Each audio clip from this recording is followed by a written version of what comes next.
অঙ্গনাদির যে টাকা, এই টাকা থেকে একটা ভালো পার্সেন্টেজ দিতে লাগে। কারে দেওয়া লাগে? এটা অবশ্যই দিতে লাগে।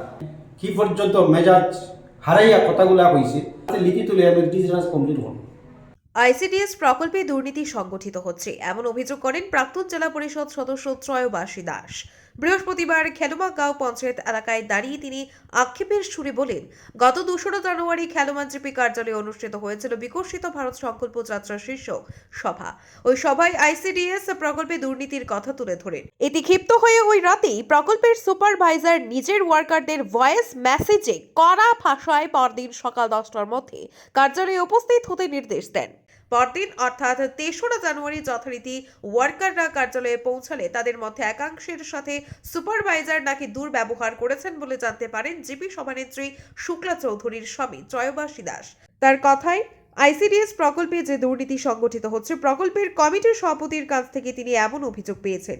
এসব বিষয়ে কোনো কর্মী কিছুই বলেনি, তাই এ নিয়ে আগামীতে কোনো কর্মীর সাথে দুর্ব্যবহার কিংবা শাসিয়ে কথা বললে কমিটির সভাপতিদের সঙ্গে নিয়ে জেলা শাসকের কাছে অভিযোগ জানাবেন বলে সাফ জানান ত্রয়োবাসী দাস।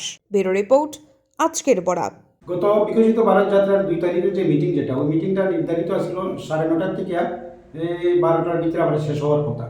তো মিটিং প্রায় শেষের দিকে সভানেত্রী সমাপ্ত ঘোষণা করবে। এই অবস্থার মধ্যে খেলমা জিপিতে উপস্থিত হয়েছে কালাই আইসিডিএসের একজন কর্মী, মানে সুপারভাইজার যাওয়ার মতো তাই নিয়েছে না, অন্য একজনের ফাটাইছে। তাই না একটা ব্যানার দিয়েছে, 12টার পরে ব্যানারটা লাগানি লেগে আমার একজন মেম্বারে হওয়ার পরে তখন মিটিং শেষের দিকে মানুষও বেশি হয়ে গেছে। তো আমি বলছি এখন এটা সম্ভব না, কোনো প্রয়োজন আসেনি, মিটিং তো শেষ। ঠিক আছে, তাই না এসে তার ক্লিয়ারিফিকেশন দিব। আমি ওই পরিপ্রেক্ষিতে তখন দাঁড়াইয়া তার উদ্দেশ্য করিয়া, আমরা মিটিং যেহেতু শেষ হয়ে গেছে তার উদ্দেশ্য করি আমি 2-1টা কথা কইছি। কইতে গিয়ে আমার বিগত দিনের যে আমার অভিজ্ঞতা, আমি বিগত দিনের পঞ্চায়েত প্রতিনিধি প্রায় 22 বছর, বিভিন্নভাবে আমার মিসেস নাইলে আমি নিজে। তো ওই পরিপ্রেক্ষিতে কিছু আইসিডিএসের উপরে কথা আই গেছে, আমার কথা আই গেছে, যেটা মানে চলে এটাই আইছে বাস্তব, যেটা অভিজ্ঞতা। আপনি জানুন যে আপনারা সবার জানা আছে যে প্রত্যেকটা আইসিডিএসের কমিটি যেটা আছে, কমিটির যারা প্রেসিডেন্ট হয়, সরকারি নির্দেশ মানে গাইডলাইন মতে ওয়ার্ড মেম্বার কমিটির প্রেসিডেন্ট হয়। এক্সট্রা যারা আছে এটা তো অন্য হয়। তো ওয়ার্ড মেম্বারে এইগুলা জিনিস আমার কাছে তুলিয়া ধরে যে অঙ্গনাদির যে টাকা, এই টাকা থেকে একটা ভালো পার্সেন্টেজ দিতে লাগে। কারে দেওয়া লাগে? এটা অফিসে দিতে লাগে, তারা উল্লেখ করে অফিসে দিতে লাগে। তো অনেক ওয়ার্ড মেম্বার এটা বাধ্য না, মানে না মানতে গিয়ে কিন্তু ওয়ার্কারের খুব অসুবিধা, কারণ ওয়ার্কার তো তারা ডিপার্টমেন্টের কথা শুনতে লাগে। তো আমি তারা বুঝাই ওই যে সংসার যেভাবে চলে এইভাবে চলতে লাগবে, ওয়ার্কারটা কাঁদে যাও, কষ্ট দিয়ে কী লাভ, ওয়ার্কারের যেভাবে ওয়ার্কারের তো যান বাঁচতে হচ্ছে, ঠিক আছে চলি যাক। তো ওই কথার পরিপ্রেক্ষিতে ওই কথাটা আই গেছে।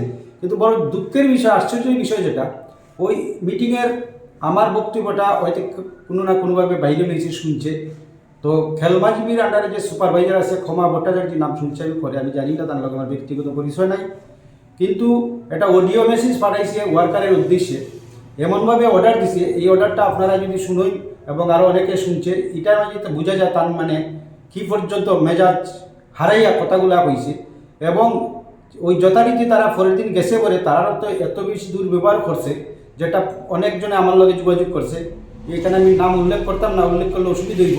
তারা অনেক সময় দাঁড় হরাই রাখছে, তোমরা যেতে পারতাম না, এখন থেকে তোমরা আমি ছাড়তাম না, আমি তোমরা দেখিয়া ছাড়বো।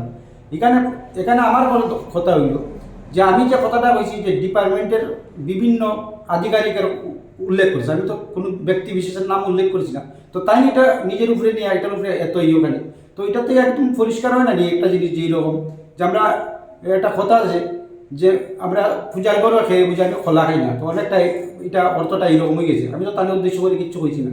তো এখন আমার ওয়ার্কারের উপরে তার যে তীক্ষ্ণ নজর যেটা দিছে এবং তারা যেভাবে কথা কইয়া দিছে যে তোমরা 11:30 তো সেন্টার চলতো, বাচ্চারা থাকতো, এত সময় বাচ্চারা থাকবো কি না, এরপরে 12টার মধ্যে তোমরা সেন্টারে বসে থাকবে, যখন যেটা হইব তখন এটা করতে লাগবো। তো তারা উপরে হ্যারাসমেন্ট করবো আমি যেটা বুঝতেছি। তো এই ব্যাপারে যদি তাই আরও বেশি ঝামেলা যেতে চায়, তো আমি আমার যারা কমিটির প্রেসিডেন্ট যারা আছে তারা কাছে লিখি তুলে আমি ডিসিশন কমপ্লিট করব। আপনারা দেখছেন আজকের Barak, a house of Adrija digital media.